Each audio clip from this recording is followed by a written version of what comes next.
भगवान बोले, हे अर्जुन, तुम में ईर्ष्या नहीं है, इसीलिए यह अति गुप्त ज्ञान और अनुभव तुमसे कहता हूं।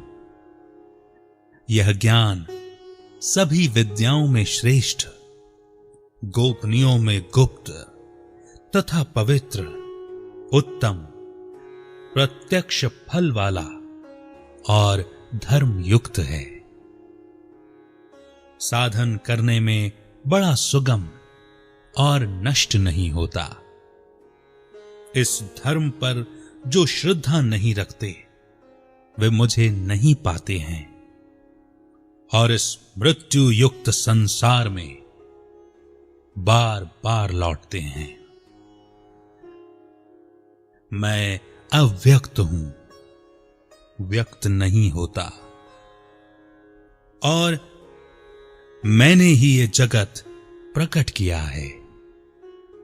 सब प्राणी मुझ में स्थित हैं।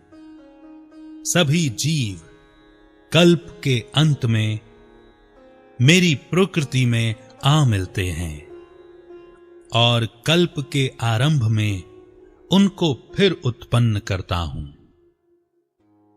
मेरे कर्म मुझे नहीं बांधते, क्योंकि मैं उदासीन की तरह इनमें आसक्त नहीं हूं। मैं स्थिर हूं। मैं प्रकृति द्वारा चराचर जगत को उत्पन्न करता हूं। इसी कारण ये जगत बनता बिगड़ता रहता है। मूर्ख अर्थात अज्ञानी लोग नहीं जानते हैं कि मैं समस्त चराचर का स्वामी हूं। जो मुझको मनुष्य जानकर मेरी अवहेलना करते हैं, उनकी आशा व्यर्थ, कर्म निष्फल तथा ज्ञान निरर्थक है। विवेकी जन दैवी प्रकृति में स्थित हैं। वे मुझे सब संसार का आदि अविनाशी जानकर अनंत मन से स्मरण करते हैं। दृढ़ व्रति सदा मेरा यत्न पूर्वक कीर्तन करते हैं और भक्ति पूर्वक मेरी उपासना करते हैं। कोई ज्ञान योग से पूजन करते हुए, कोई एकत्व से, कोई पृथकत्व से और कोई मुझे अनेक रूप वाला मानकर उपासना करते हैं। श्रोत यज्ञ, स्मार्त यज्ञ, पितृ यज्ञ मैं हूं, और औषधि, मंत्र, होम भी मैं हूं। इस जगत का माता पिता, धारण करता, पितामह जानकर योग्य पदार्थ ओमकार, ऋग्वेद, सामवेद, यजुर्वेद भी मैं ही हूं। गति, पालन करता, साक्षी, रक्षक, मित्र, उत्पन्न करने वाला, आधार, प्रलय स्थान और अविनाशी बीज मैं ही हूं। सूर्य रूप से तपता हूं, मैं ही अमृत, सत मैं ही हूं। जो अनन्य भाव से चिंतन करते हुए मेरी उपासना करते हैं, उन नित्य योगियों के योगक्षेम अर्थात स्थान, भोजनाच्छादन से इनकी रक्षा करता हूं। जो दूसरे देवताओं के भक्त हैं और श्रद्धा से उन्हें पूजते हैं, वे मेरा ही पूजन करते हैं, परंतु ये पूजन विधि पूर्वक नहीं है। सभी यज्ञों का भोक्ता और स्वामी मैं ही हूं।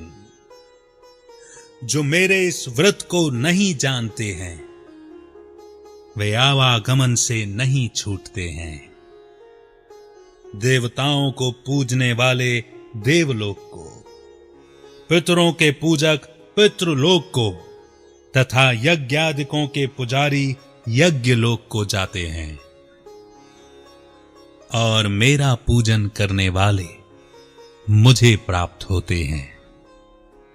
भावना से पत्र, पुष्प, फल या जल जो भी मुझको अर्पण करता है, उस पदार्थ को मैं बड़ी प्रसन्नता से ग्रहण करता हूं। जो तुम करते हो, खाते हो, तप करते हो, वह मुझे अर्पण करो, यद्यपि मैं अभोक्ता हूं। ऐसा करने से कर्म बंधन रूप शुभ अशुभ फलों से मुक्त हो जाओगे और संन्यास योग से मुझको अवश्य पाओगे।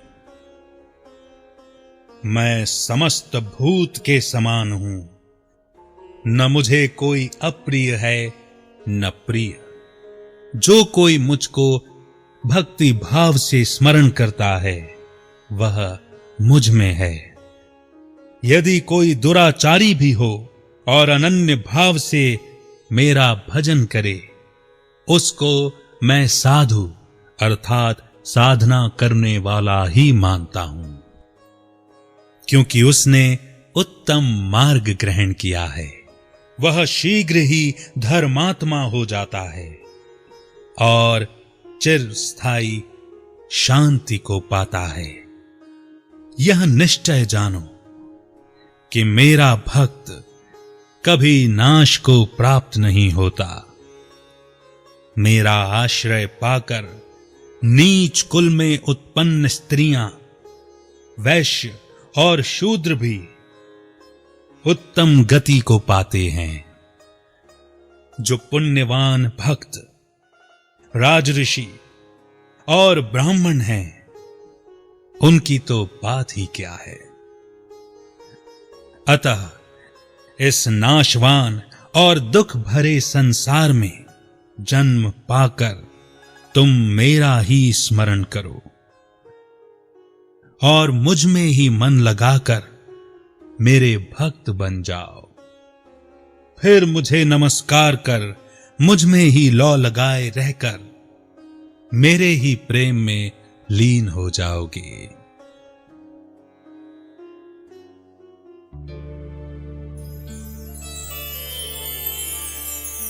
आहा, कितना सुंदर ये नवा अध्याय।